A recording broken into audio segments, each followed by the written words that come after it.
Hey duelists, Ojama Black here, and welcome to another entry to our casual corner. In today's episode, we'll be discussing ancient gears. Without any further ado, let's get started.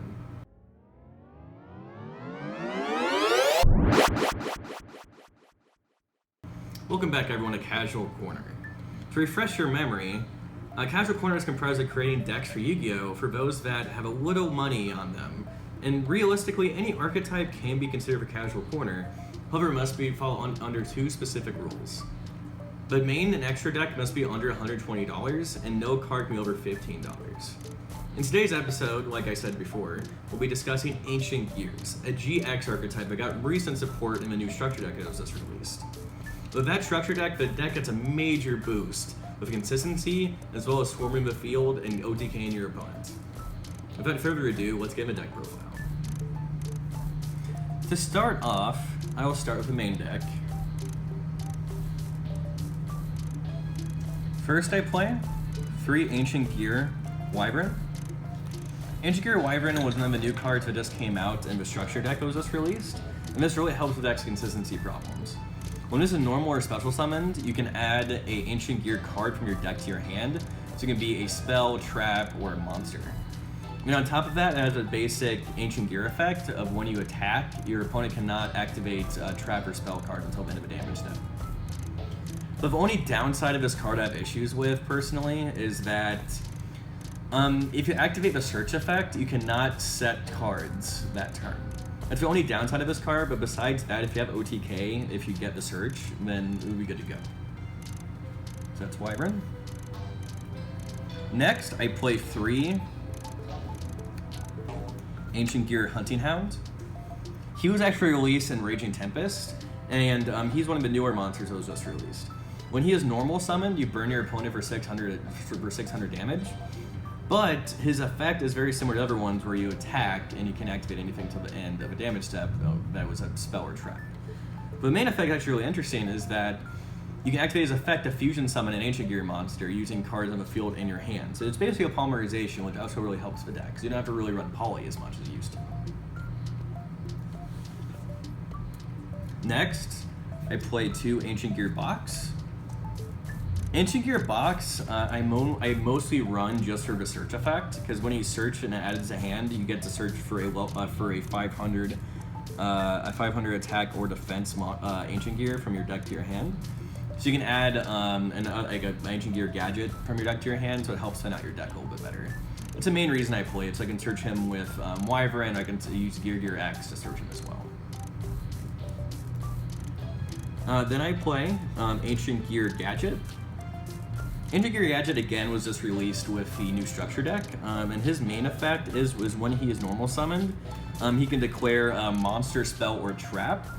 And when you attack your opponent cannot activate a monster effect, a trap effect, or a spell effect until the end of the battle step. So that also really helps the deck considerably, because even though if you attack with Ancient Gears, they can't activate traps or spells. If let's say there's a monster effect you don't have them activate, you have no protection for that. This really helps with that. And the other effect doesn't really use as much. You can declare one gadget type, let's say red gadget, green gadget, etc., and it becomes that from until the end of the turn. That effect isn't really that useful for this archetype. Next I play one of the main boss monsters of the deck, Ancient Gear Reactor Dragon. He was just released as well on the Structure Deck. But he is one of the best cards in the deck, me personally, because he's arguably a better Ancient Gear Golem, because it's easier to special summon. He doesn't have that special summon restriction as well as the other Ancient Gear Ancient Golem does. But his main battle effect is, if he was tribute summoned, he inflict piercing damage to your opponent's monsters. And of course, just like the other Ancient Gear effects, they can't activate spells and traps until the end of the damage step. But the main effect I actually find really useful is if this attacks your opponent, you immediately get, after that battle, you get to immediately destroy a spell or trap in the field.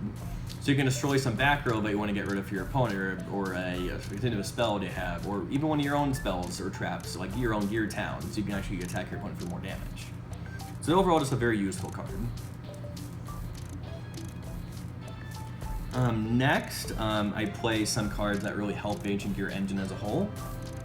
Is 2 Silver Gadget and 2 Gold Gadgets. Some people like to use cards like Machine Duplication on Ancient Gear Box or Ancient Gear Gadget. But I prefer using Gold Gadget and Silver Gadget because you can spell summon Wyvern, get the Surge ability, and as well as being able to immediately overlay for something you might need, like a Gear X or a Cooked or something along those lines to really help your opponent. And you can sort of stall with this because, like, let's say you kind of break, you're going to set this face down, and you get destroyed, you get spell summon everyone from your deck. So there's some versatility to it as well, which I prefer running. That's one main reason I prefer running this more so than the Machine Duplication engine. Getting to the last of my monsters, I play, these are now the one-ofs. I play 1 Ancient Gear Golem, the OG boss monster of the deck. He's mostly just used with the new support that just got released, because Ancient Gear Catapult was able to ignore summon conditions to spell summon him for deck.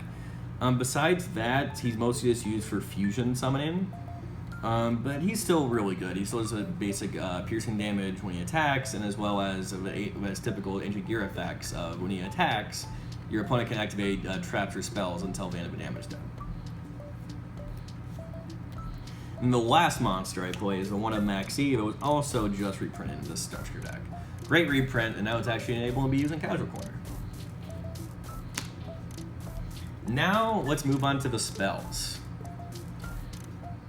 I play 3 Gear Towns. Gear Town, you mostly don't really use the Tribute effect that much. You mostly use it for the popping ability, so if this would get destroyed, you get a special summon an Ancient Gear from your deck. And with a new spell I'm about to show you, it actually really helps a lot with this deck. And speaking of new cards, I play 3 Ancient Gear Catapult. Ancient Gear Catapult is such a great card of this deck. It really helps with consistency problems, really helps form the field, and it just helps so much. Ancient Gear Catapult, the main effect is if you control no monsters in the field, you can target one face-up card you control, destroy it, and then special summon 1 Ancient Gear monster from your deck, ignoring the summon conditions. So let's say you control a Gear Town, and you use its effect to pop it, you get a double special summon effect. So you already get a Wyvern on field, or let's say a Hunting Hound, or with double beaters on the field. So it's just really helpful to swarm the field faster. Then on top of that, if this is in your graveyard, you can banish it to destroy a face-up card you control.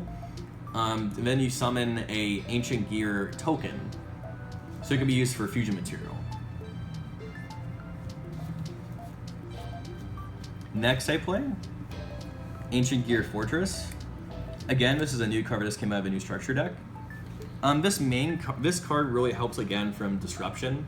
Ancient Gear Fortress, the turn to activate this and the turn that Ancient Gear monsters are normal or special summoned, your opponent cannot destroy them or target them with card effects or respond to their effects that turn.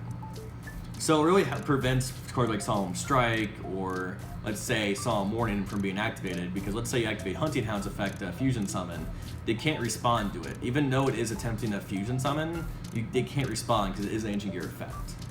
So this really helps preventing your opponent from activating effects that really would hinder your plays. And the last effect is if this card's destroyed, you get a special summon a Ancient Gear monster from your graveyard or hand. But the only downside of this, if it does get destroyed, you can only special summon Ancient Gears the rest of that turn. Which does hurt a little bit, but if you already have OTK or only fusion summoning that turn, it doesn't really hurt you that much. Next, I play 3 Terraformings. Since Gear Town is so necessary in this engine and so necessary in the deck, you really need to see it as soon as possible. So that's the main reason you play it, because it's basically just running 6 Gear Towns at that point. So play 3 of those. Now on to the 2 loves. I play 2 Twin Twisters. Twin Twister again is just good for back row removal for either your opponent, and on top of that, you can pop your own Gear Town or pop your own Fortress, and then get the double special summon effect. Which again, if you break it, actually is useful because you actually still can make a play after that. Then I play 2 Power Bond. Power Bond I consider pretty useful in this deck because sometimes you won't see Ancient Gear Hound. and sometimes you actually would like to summon, like, let's say, an Ancient Gear Howitzer, an Ancient Gear Chaos Giant. And you don't have it in their hand, so you just use this, and then you would have a 9,000 attack Ancient Gear Giant. And at that point, your opponent can't really do much. So it's basically a guaranteed game if you make Ancient Gear Giant this way. Then now to the one-ups. I play one Overload Fusion. This is mostly just used for late game because since Ancient Gear Chaos Giant is a dark monster, you can just banish your Ancient Gears to special summon one. It's mostly used for late game, that's why I only play one, because it's kind of dead in the beginning of the game unless you can guarantee to have game. Then I play one Limiter Removal. Just for that extra damage, extra damage output if you're at the weak monsters, like let's say you have a Wyvern and it's kind of weak at the moment and you have nothing really to do, you can just jump over those and really troublesome monsters. Then I play one Dark Hole, and then the one Upstart. Dark Hole for destruction, obviously, and then the Upstart, just so you're just playing a 39 card deck at that point, just add a little bit of consistency. And then the last of the main deck, I only play two traps. I play one Ancient Gear Reborn. This card just came out of Rage and Tempest, and it actually helps the deck considerably.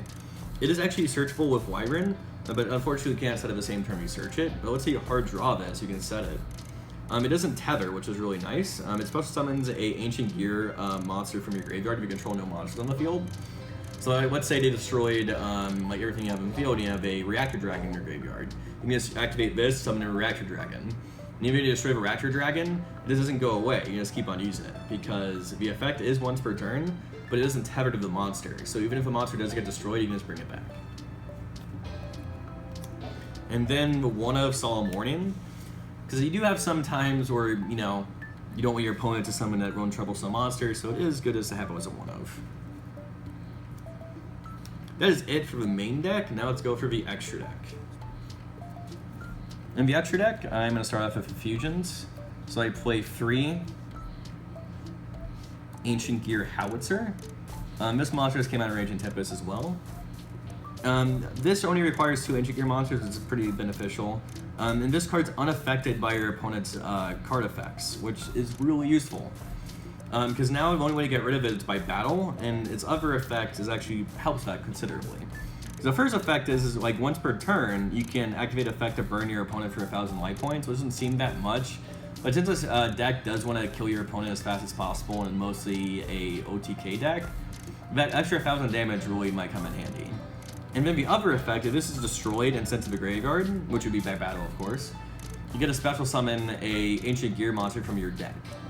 Which can, again, it can really be helpful because you can summon a Reactor Dragon, or if you need an extra search, you can summon Wyvern and then use Wyvern to effect to search your box and box to search. So again, overall it's a really good card. Then I played the 2 Ancient Gear Chaos Giant. I feel like playing 3 would be a little bit too cloggy and you would never really make 3. I've made 2 before in a game and actually was all at once, surprisingly. But Ancient Gear Chaos Giant is one of the new ones that came out of Rage and Tempest as well. And its effect is actually really good. Basically, during the battle phase, if this attacks, your opponent cannot activate monster effects. So like let's say you're attacking that troublesome Utopia of the Lightning. The Utopia Lightning cannot activate because this effect says you cannot. Also, the other really great effect about this is that it's unaffected by spells and trap effects. So it can only be gotten rid of by battle and monster effects.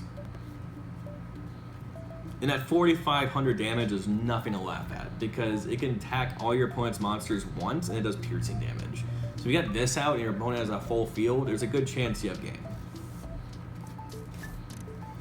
Now to the XEs. I play 1 heavy armored Train Iron Wolf. He is mostly used for game because you can just target himself or another machine and attack your opponent directly, which is basically your own version of Nightmare Shark for machines, which is pretty useful. The other effect, if it's destroyed and sent to the graveyard, you can add 1 level 4 machine from your graveyard to your hand. Sorry, actually deck to your hand, sorry about that. Then I play 1 Gear Giant X. He is mostly used for your searching. You would usually make this with, let's say, a gold gadget and a wyvern, and then overlay for to search for box, and then you have a box effect to search for another. So this is mostly just used for consistency. Now for the non-machine XEs, I play one number 59 Crooked Cook. You don't really see this that often in most extra decks for pretty good reason, because the effect doesn't really seem that great for most decks that want to keep your field alive. It really helps with a deck if you brick. Like, let's say you open to the Gear Town and you open with a Fortress, but you have no way to really... Let's say you have game that turn, but you have no way to really, like, establish a board, but you have a gold gadget and a wyvern in hand. Easy way to fix that. You use the gold gadget to summon wyvern, overlay for this, and then you use his effect to detach to destroy all cards you control on the field. So then now to activate Gear Town and activate Fortress, so you just summon them again. And the other effect, which is actually pretty useful, it gains 300 attack for every card you destroy by that effect, and then if you control no other cards, this card's unaffected by your opponent's card effects. So, I mean, again, if you have nothing, you're just wanting to sit and stall, this is actually just not a bad card. Then I play one Dark Rebellion XYZ's Dragon, just to get over some troublesome monsters that your engineers might not be able to get over. One number 82 Heartland Draco. Since you do play a lot of continuous spells, you can just attack directly, and your opponent cannot really, you know, get rid of it because you can't attack it when you control a continuous spell, which is pretty useful. I play one Abyss Dweller just for that Ghost Graveyard decks. One Castell for that one removal might be pretty useful. One number 101 Silent Honor Arc, just for that removal for that one monster you might have difficulty getting rid of. And then, oh boy, you got Cowboy. Just for about 800 damage, because this deck does want to OTK your opponent as fast as possible, and there are times where you have enough for game, where that one is a little bit off. This 800 damage really might come in handy. And that is it for this Ancient Gear deck profile. I hope you guys learned something. Make sure to like, comment, and subscribe. And this is Ojama Black signing out.